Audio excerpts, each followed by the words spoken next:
Assalamualaikum warahmatullahi wabarakatuh. Selamat pagi, selamat siang, selamat sore, dan selamat malam. Sebelumnya, di sini kami akan memperkenalkan diri terlebih dahulu, yaitu dengan saya sendiri, Rehan Giraldi, dan rekan saya, Ivan Adipradana. Ya, saya Ivan. Baiklah, di sini kami akan mempresentasikan mengenai sesi 11, yaitu Heuristic Evaluation, dari mata kuliah Desain dan Manusia. Di sini terdapat poin-poin penting yang akan kami bahas dalam presentasi ini, yaitu yang pertama, Introduction to Heuristic. Yang nomor dua, literatur dan journal review. Yang ketiga, research dan method. Yang keempat, recommendation dan suggestion. Dan yang kelima, referensi. Baik, masuk kepada garis besar dari penelitian ini, yaitu adalah UI riset terdapat dua jenis, yaitu yang pertama adalah riset primer dan sekunder. Riset primer sendiri itu adalah melibatkan pengorganisasian data sendiri, pengumpulan data dari pengguna, dan pengolahan secara internal. Lalu masuk ke yang kedua, yaitu adalah riset sekunder, melibatkan pemanfaatan dan metode prinsip yang telah ada sebelumnya. Selanjutnya masuk kepada types of secondary research, yang pada umumnya analisis ini sangat sederhana, dimulai dengan riset sekunder, karena riset tersebut dalam waktu yang singkat kita dapat mengakses data-data yang kita perlukan. Salah satu metode di riset sekunder ini yaitu adalah heuristic evaluation. Kelebihan dari riset tersebut adalah lebih hemat waktu dan uang, serta dapat kita akses dengan mudah dan cepat. Namun terdapat kekurangan, yaitu adalah tidak adanya interaksi langsung kepada pengguna atau user, sehingga kita tidak bisa mendapatkan feedback langsung dari user. Lalu masuk kepada parameter penilaian, yaitu terdapat 10 heuristic evaluation. Yang pertama, visibility of system status, match be well, system and reward. Yang ketiga itu user control dan freedom. Yang keempat, konsisten dan standar. Yang kelima, error precision. Yang keenam, recognitive rather than recall. Yang ketujuh, flexibility dan efisiensi of user. Yang ke-8, estetik dan minimalis design. Yang ke-9, help user with error. Dan yang terakhir itu, yang ke-10, help and documentation. Dari 10 heuristik dari Jacob Nielsen ini adalah salah satu metode heuristik yang paling umum digunakan dalam desain tampilan. Evaluasi heuristik ini sendiri merupakan proses di mana para ahli dapat menilai tampilan dari desain tampilan melalui 10 aspek untuk mengidentifikasi rumusan masalah dan menganalisisnya.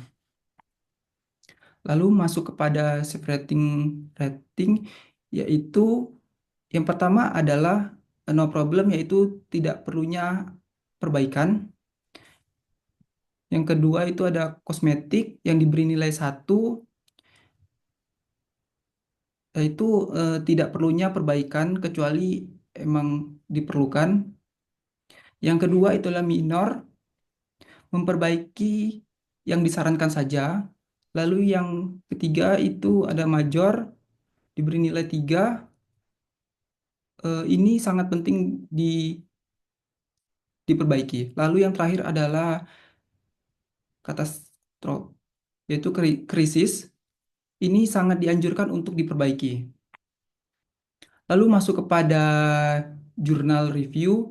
Di sini kami akan menggunakan jurnal, yaitu Heuristic Evaluation of UI UX to Exchange Expression Experience and Sales in E-commerce.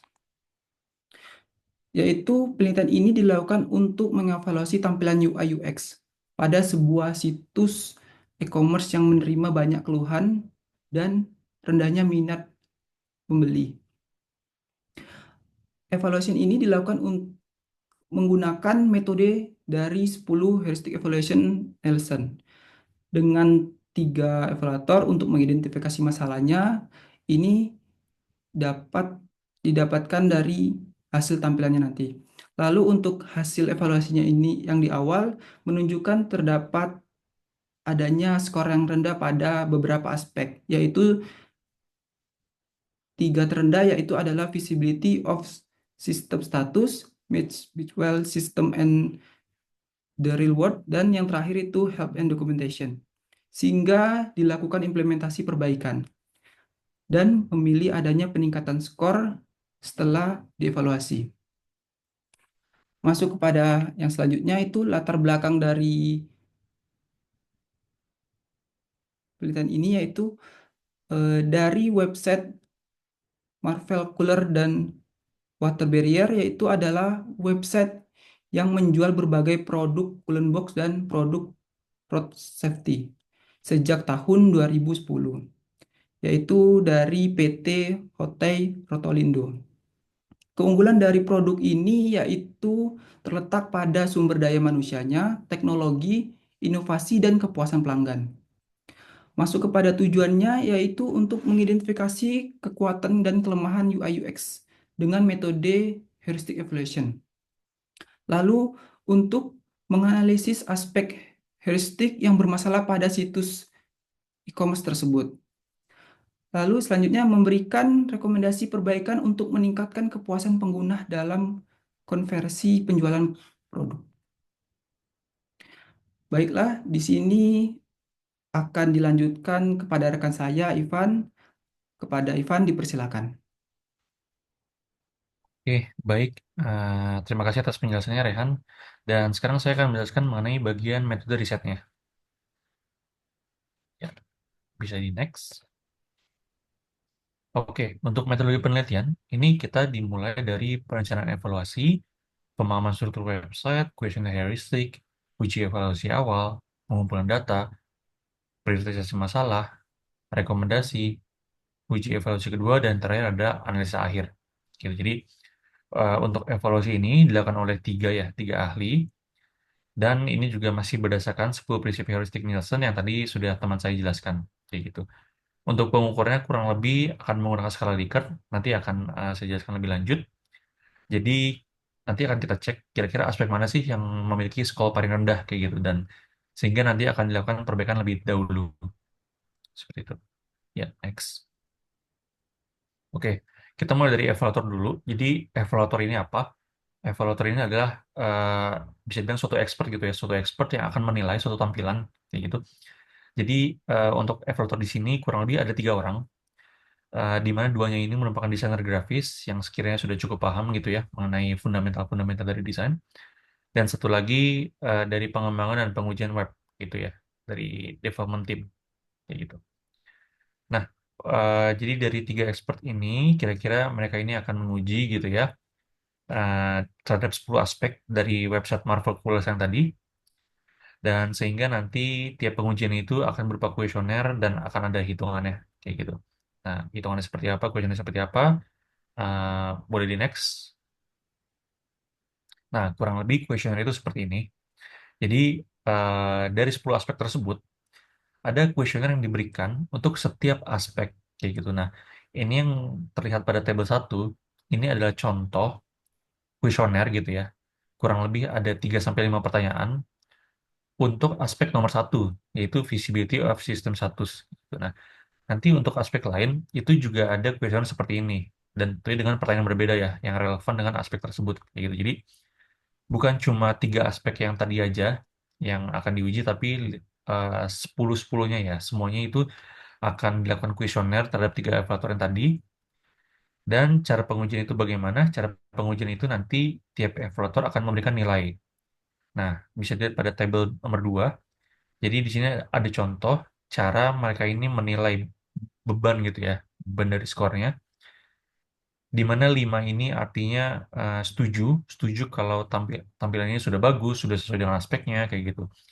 Lalu 4 ini cukup setuju, 3 ini netral, dua ini tidak setuju, dan satu ini sangat tidak setuju, kayak gitu. Nah, jadi nanti eh, hasil akhirnya adalah kita akan dapatkan di mana jika skornya tinggi, artinya itu sudah memenuhi aspek tersebut, kayak gitu. Jadi sudah bagus lah, tidak perlu dilakukan perbaikan lagi. Nah, sementara jika nilainya masih rendah gitu ya, eh, lebih cenderung ke strong disagree, itulah yang akan dilakukan perbaikan terlebih dahulu, kayak gitu. Jadi akan diprioritaskan dibandingkan dengan aspek lain, kayak gitu. Nah, lalu dari perhitungan sini juga ada hitung-hitungannya, boleh di next. Nah, sebelum kita ke hitung-hitungan, di sini ada satu referensi lagi dari jurnal lain. Jadi untuk pertanyaan kuesioner tadi, itu referensi pada jurnal lain itu memang tidak ditanyakan pada satu aspek saja, tapi juga pada 10-10-nya ya, pada semua aspek ya, kayak gitu. Nah, di sini contoh pada tabel nomor 4, di sini mereka memberikan 4 buah pertanyaan ya, 4 buah kuesioner yang akan diujikan juga sama terhadap 3 evaluator juga, kayak gitu. Ini dari jurnal yang berbeda, Analysis and Optimization of the Usability E-commerce Platform through Average Evaluation. Kayak gitu. Jadi, walaupun jurnal berbeda, tapi pendekatannya kurang lebih sama, yaitu dengan menanyakan semua aspek gitu ya, berdasarkan kuesioner-kuesioner yang udah disediakan. Kayak gitu. Next. Oke, nah, di sini kita mulai hitung-hitungan kuantitatifnya ya. Jadi, gimana sih cara ngitungnya bahwa suatu aspek itu rendah atau tinggi? Nah, let's say contoh, dari 3 evaluator, itu ada 2 yang memberikan nilai 5, kayak gitu. Dan ada satu evaluator yang memberikan nilai 4. Sehingga hitung-hitungannya adalah 2 kali 5 sama dengan 10, dan 1 kali 4 sama dengan 4. Gitu. Nah, sehingga saat dijumlah, totalnya adalah 14. Dan masuk ke rumus yang terakhir, persentase indeks adalah total skor dibandingkan dengan nilai tertinggi, Y, yaitu 15. Nah, sehingga next. Nah, contoh ya, kalau tadi itu nilainya 14, 10 tambah 4, sehingga persentase indeksnya adalah 14 per 15 kalikan 100. Jadi nilainya adalah 93,3%. Which is itu sudah termasuk dalam strongly agree, yang artinya sudah bagus kayak gitu ya. Jadi sudah tidak perlu dilakukan perbaikan lagi kayak gitu. Nah, perhitungan ini juga dilakukan terhadap 10 aspek yang lain, sehingga nanti akan ketahuan mana sih kira-kira aspek yang memiliki persentase indeks paling rendah dibandingkan dengan yang lain, kayak gitu. Nah, sehingga yang paling rendah itu yang akan kita utamakan untuk dilakukan perbaikan terlebih dahulu, kayak gitu. Nah, oke, next. Oke, nah ini adalah hasil evaluasi awal dari pengujian yang ada di jurnal ini. Dari 10 aspek, dimulai dari kategori 1, kategori 2 sampai 10 gitu ya. Di sini ada 3 kategori yang memiliki nilai terendah, yaitu kategori 1 dan 2 itu sama-sama memiliki nilai 38,4%. Dan kategori 10 itu memiliki nilai 37,6%. Nah, satu ini apa? Satu ini visibility of system status ya. Jadi maksudnya informasinya ini sulit dipahami, icon yang kurang jelas, kurang informatif, kayak gitu ya. Dan yang kedua ini adalah match between system and real world. Jadi eh, gambaran gitu ya, atau icon atau ilustrasi yang ada di website itu nggak sesuai dengan pemahaman yang ada di pengguna gitu. Contoh gambar keranjang tapi pas diklik ternyata mengarah ke WhatsApp. Jadi kan nggak sesuai gitu ya gambarnya. Dan yang terakhir adalah kategori nomor 10, yaitu help and documentation. Nah, ini tuh seperti panduan-panduan atau dokumentasi gitu ya, saat misalkan konsumen ini memilih suatu produk gitu. Jadi dia perlu lihat spesifikasinya, dia perlu lihat panduannya, dokumentasi, dan lainnya. Kayak gitu. Nah, jadi kita akan fokus ke 3 aspek tersebut ya, kayak gitu. Nah, oke, sekarang kita akan masuk ke tahapan rekomendasi dan konklusi. Jadi, dari perhitungan tadi, kita sudah mendapatkan 3 aspek, dan selanjutnya kita akan memberikan rekomendasi, terutama untuk 3 aspek tersebut, gitu ya. Nah, kita mulai dari aspek yang pertama, visibility of system status. Nah, di sini temuannya adalah title header dengan title menu pada setiap produk memiliki warna yang sama, yaitu biru. Namun yang bisa diklik hanya pada teks produknya aja, gambarnya nggak bisa. Nah, ini kalau teman-teman lihat di bagian kanan ya, jadi di sini ada spesialis color box and road safety. Itu teksnya berwarna biru, dan yang di bawah ada marble colors, ada water barrier, ada delineator, itu teksnya warna biru juga. Tapi yang bisa diklik hanyalah teks yang di bawah, yang Marvelous, Water Barrier, dan Delineator. Yang atas ini nggak bisa gitu. Jadi kan nggak, kurang konsisten gitu ya teman-teman. Jadi kalau misalkan memang tidak bisa diklik, harusnya jangan berwarna biru kayak gitu.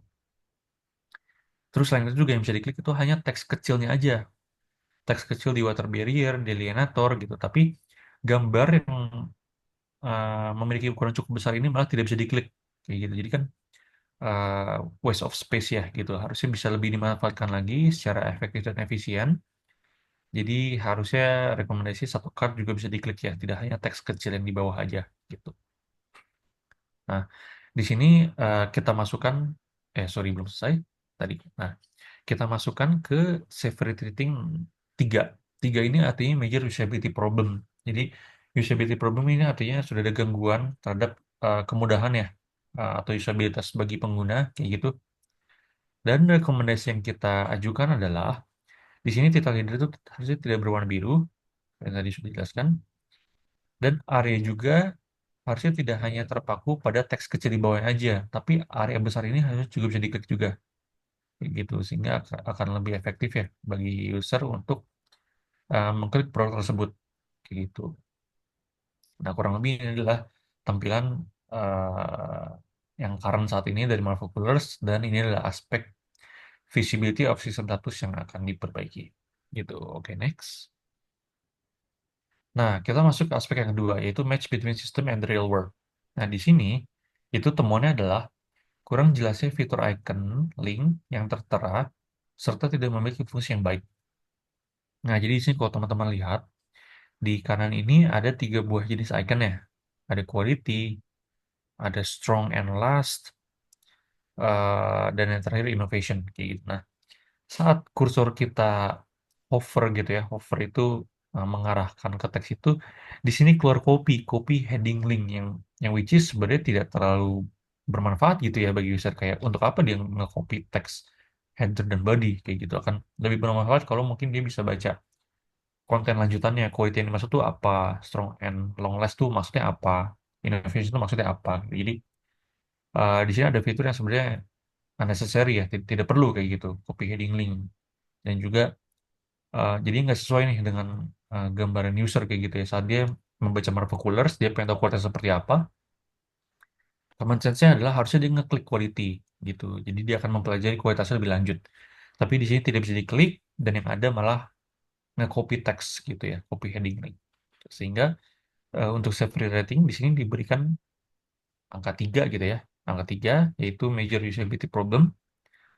Dan untuk rekomendasinya adalah perlu ada perbaikan dengan fitur tersebut. Jika tidak ada fungsi, maka bisa dihilangkan aja fitur tersebut. Gitu. Jadi kalau kalau memang tidak bisa diarahkan ke halaman atau konten yang lain, itu nggak usah pakai copy heading link seperti ini. Gitu. Jadi cukup teks aja, gitu ya. Cukup teks yang singkat, padat, dan jelas, sehingga user akan lebih mudah memahami kayak gitu. Jadi dia tidak akan salah sangka gitu ya bahwa ini adalah sebuah button atau enggak sebuah entry point ke halaman lain. Gitu. Nah, kurang lebih itu berbicara mengenai match between system and real world. Nah, eh, lalu di sini ada juga help and documentation. Nah, help and documentation ini adalah mengenai bagaimana suatu panduan gitu ya, atau bantuan yang diberikan dari website kepada user. Di sini temuannya adalah gambar produk tidak bisa diklik untuk melihat spesifikasi teknis lebih lanjut.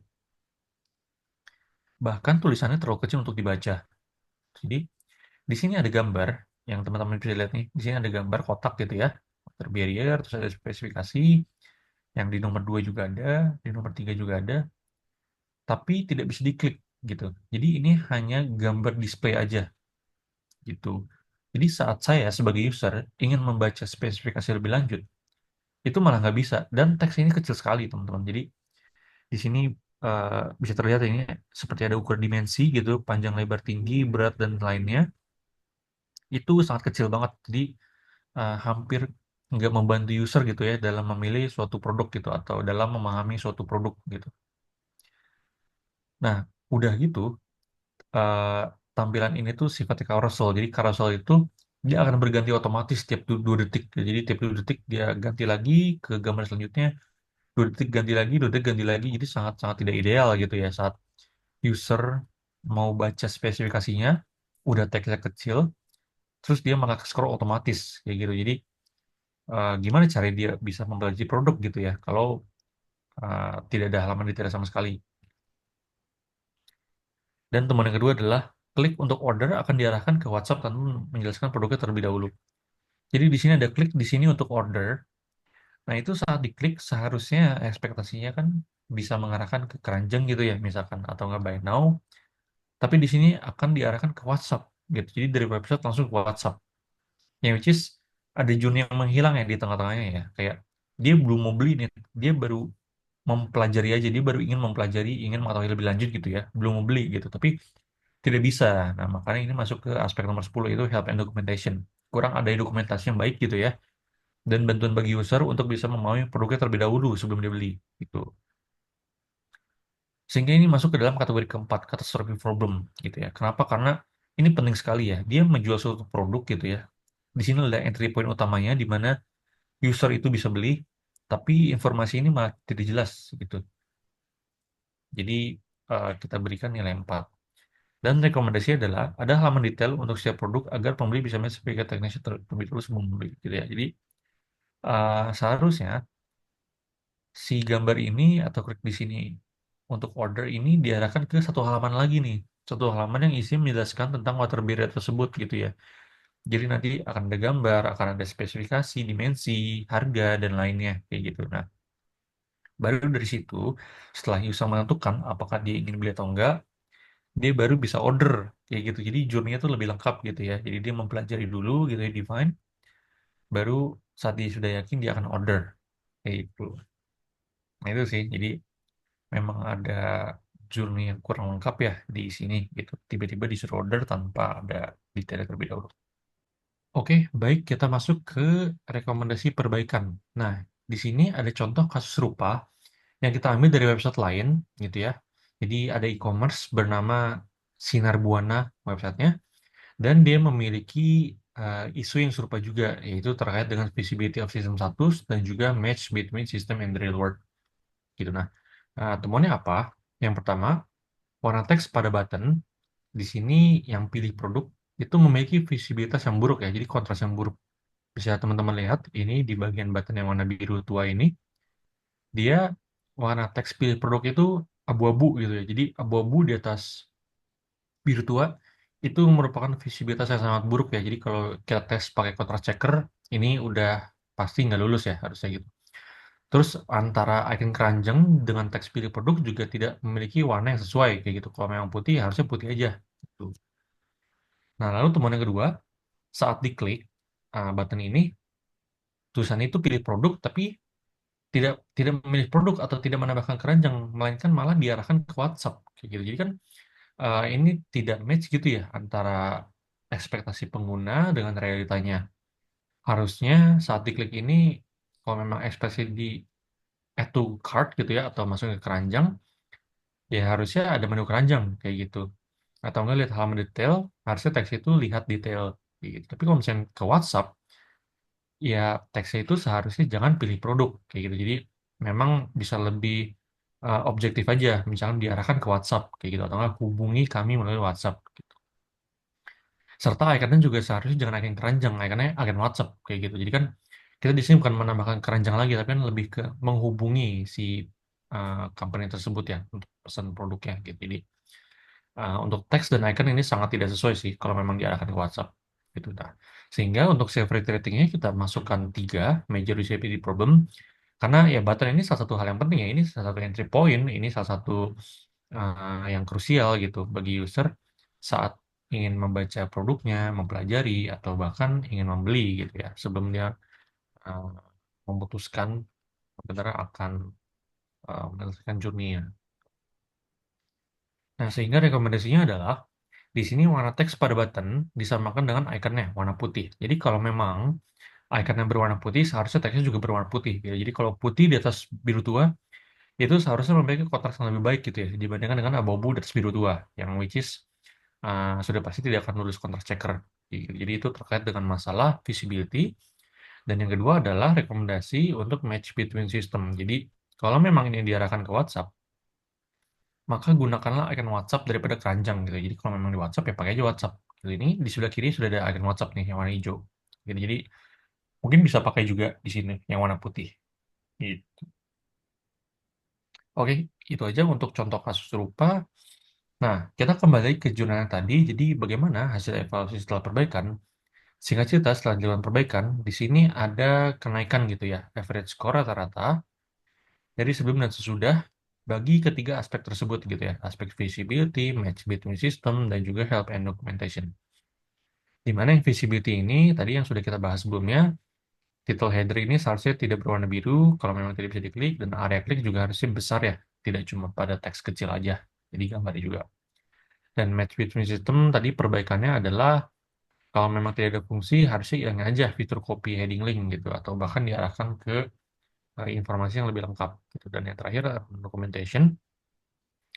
Di sini harusnya ada halaman detail atau informasi lebih lanjut supaya pembeli itu bisa mempelajari produknya terlebih dahulu sebelum dibeli, kayak gitu ya. Jadi misalkan dia mau lihat spesifikasinya, dimensi, berat dan segala macam itu seharusnya ada informasi dokumentasi terlebih dahulu, kayak gitu. Nah, lalu setelah dilakukan perbaikan terhadap tiga aspek tersebut, di sini bisa dilihat pada tabel 5 ada kenaikan dari 38,4% menjadi 49,6 yang pertama, lalu menjadi 51,2 yang kedua, dan yang terakhir menjadi 48,8% di aspek yang terakhir.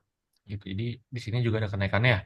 Kenaikannya itu rata-rata sekitar 30% gitu ya, antara 29 sampai 33 gitu. Jadi setelah diperbaiki, maka harusnya didapatkan hasil yang lebih baik gitu ya untuk semua kategori sekarang. Jadi tidak hanya ketujuh aja, tapi yang tiga terendah juga sudah diperbaiki gitu. Nah, next. Oke, ini yang terakhir.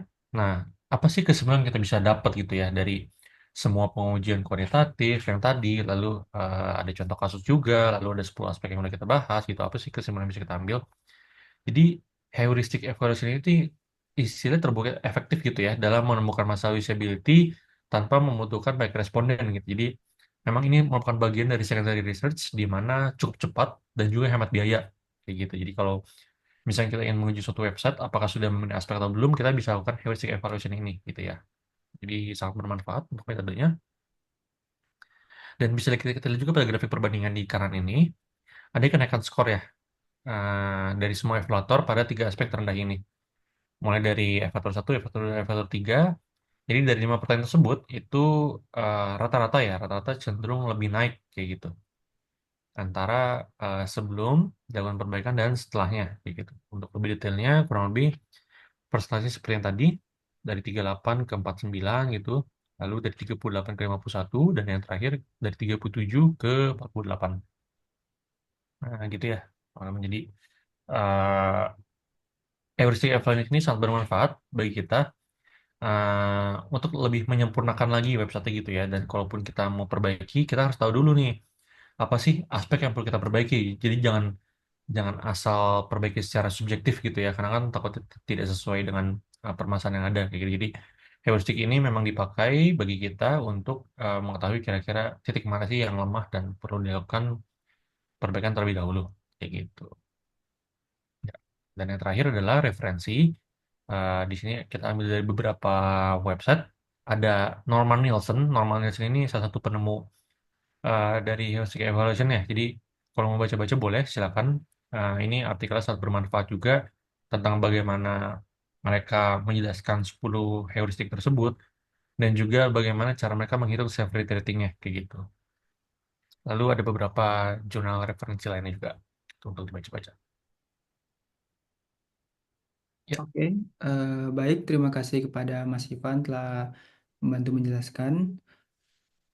Eh, Maka berakhirlah presentasi dari kami. Mohon maaf apabila ada kesalahan. Kami ucapkan ya. terima kasih. Wabillahi taufiq wal hidayah. Wassalamualaikum warahmatullahi wabarakatuh. Waalaikumsalam. Ya, semoga bermanfaat ya teman-teman. Terima kasih. Sampai jumpa.